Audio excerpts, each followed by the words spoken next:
Hey everyone, Couch here. Thanks for watching the video. I'm going to play Titanfall 2 because I love the look of this game, and I'm going to play it in 4K using my Aorus 1070 eGPU with a Dell XPS 9550, which has an i7 6700 HQ with 16 gigabytes of RAM. Let's have a quick look at the display settings. Now, everything's going to have to be pretty low. This is going to an external monitor. One thing I love about this game, or like about the options at least, is that it allows me to allocate how much memory of my video card I can use, which is great because most games just limit it to 4 gigabytes maximum, even though you have 8 or 6. So that's great to see. Texture filtering, I'll leave it ×2. AA off, it'll just die otherwise. Ambient occlusion, not something I'd notice, and again because it has a GPU hit, I disable it. Shadow detail, all these disabled again because they just add to the FPS. Model detail now in great circumstances, would love this to be high or very high. We're running at 4K here using a eGPU and a 1070 so mediums would be good if we can get around 40, between 30 and 45 frames per second. I'm not expecting 60 frames per second here. Possibly if we set these all to low, that will happen. Maybe we'll do that in game and have a look. Impact marks, low. I spray my bullets everywhere. I don't need to see where they've landed. And ragdolls medium because we just want the effects of people getting blown up and falling to the ground looking pretty good. Okay, so we're going to apply these settings. Go back, and I have to say this game's very pretty even at lower settings. I've done a few videos for this game, and it just impresses me at how pretty it is. It's nice because it's colourful. Quite a lot of games these days seem to be quite dark or gloomy. I mean, I've been playing a bit of Battlefield 1 and it's all, well, obviously it's World War 1, so it's dark and gloomy, but it's nice to play a game with a bit of colour in the environment. But anyway, hope you enjoy the video. I'll make some comments as I go through the video, just pointing out some odd things probably on the frame rate and the scenes, and we might even change some settings while going through the video to see if we can get the FPS as high as possible while still having the game look pretty good. Okay, so apart from that, let's get on with it and enjoy.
So this intro scene is quite good because it's pretty busy, and we should see the frame rate drop quite drastically while this is going on. Keep an eye on the frame rates.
Okay, so as you can see, that was reasonably pretty busy scene. Game looks great as far as I'm concerned. I mean, there's too much going on for me to be taking notice of half the effects, but let's have a look around and just see what it is. So we're sitting at around 60 frames per second. It's nice and sharp as far as I'm concerned. One thing to remember is I actually come from playing consoles, so I'm easily pleased. But I can tell you I probably won't be going back to consoles after using this box for a while. It's great. So I don't think we've gone below 50 yet. Let's carry on playing and see what happens. I know there's a few scenes in here that do have a good hit. So you can see, like all games, as soon as you get out of a busy section where there's less on the screen, the FPS there is going up. So we can, you know, make the assumption that, you know, when you're in corridor sections, this game will have a pretty good frame rate, even 4K in these settings. And we're about to get to a cutscene here, and the frame rates should drop. The cutscenes use the in-game engine, as far as I'm aware. Let's have a look and see how it goes.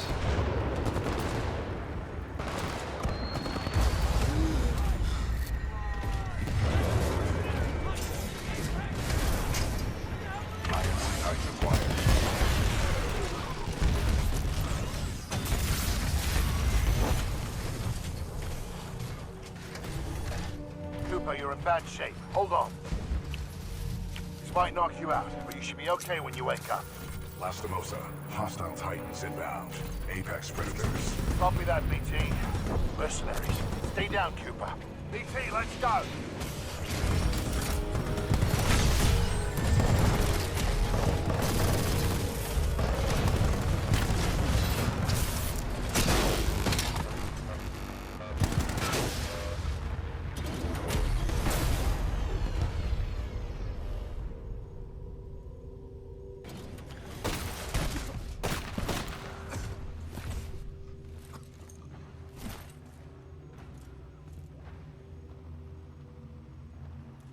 Keep in mind as well that I'm recording this on the laptop while playing this game, and I'm recording it in 4K.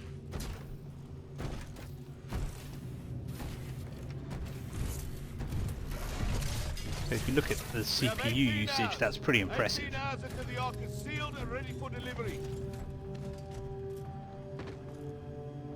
Alright, Richter!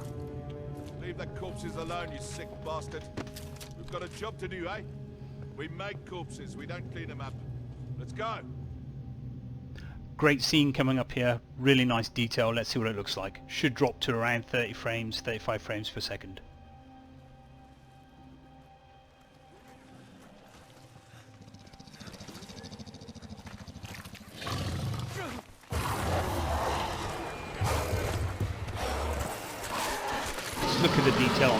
It's awesome.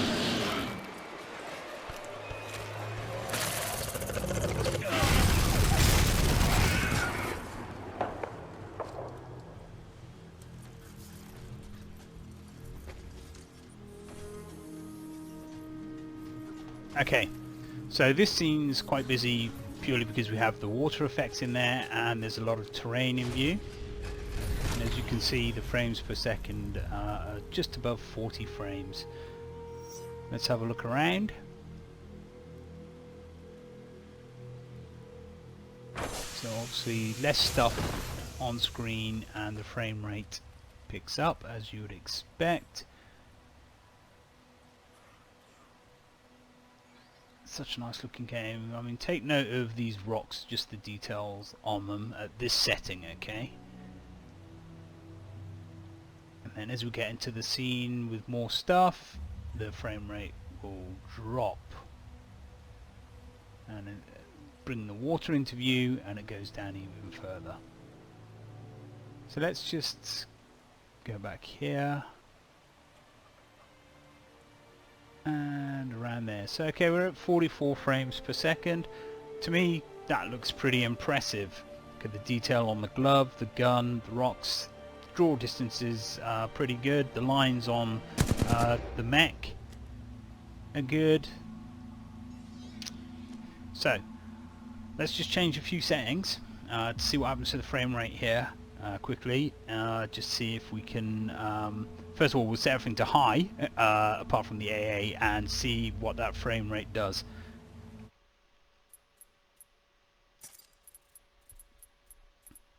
So we'll put this to 16, put on ambient occlusion. It's very high.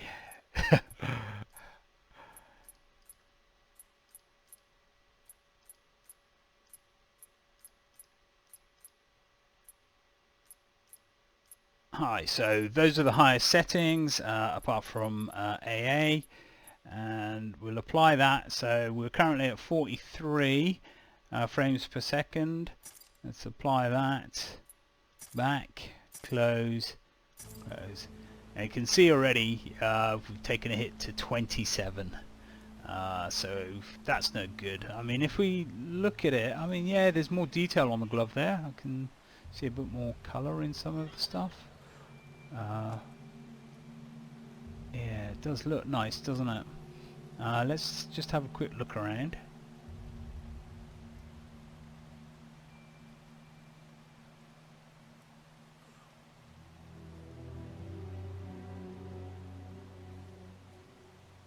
Yeah, the detail on that rock there is a lot more detailed, isn't it? That's pretty impressive. But the frame rate isn't. But that said, 1070 external GPU, 26 frames per second. Okay, so we've done that. Our original starting point was 44 frames per second. Let's just change settings to low and see if we can get that 44 up, and by how much, and we'll do that quickly and then we'll end the video, okay?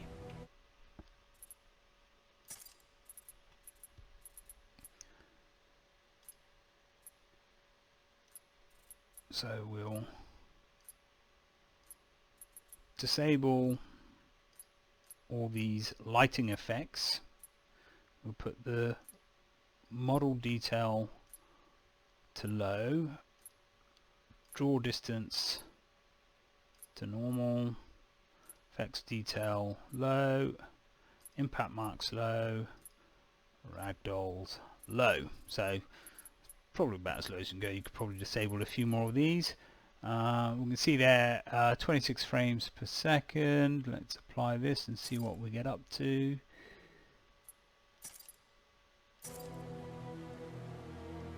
So if you look at that, that's no different to what it was before, really, with all the other settings on that I had before.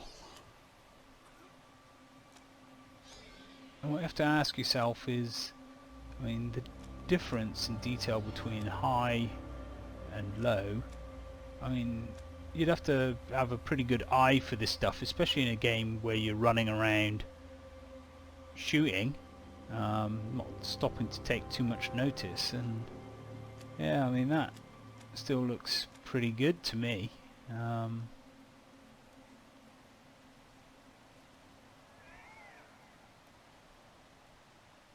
It's definitely the water that has a high effect on the game. Anyway, you guys let me know if you've played this game, what settings you use, and at what resolution, and what you found comfortable, that works, a good bridge between performance and visuals. Can you play this game at 4K? Yes, if you're willing to sacrifice detail and your frames per second. I mean, if you're a console gamer playing this, anything above 30 is going to be good anyway. But for PC users, 60 FPS is what you want, isn't it? So using a 1070, you're probably better playing at 1440p. But anyway, hope you've enjoyed the video. Sorry it's a little bit of a long one, but I just wanted to talk a bit about the options. Hope you enjoyed it. Leave your comments and see you next time. Take care everyone. Bye bye.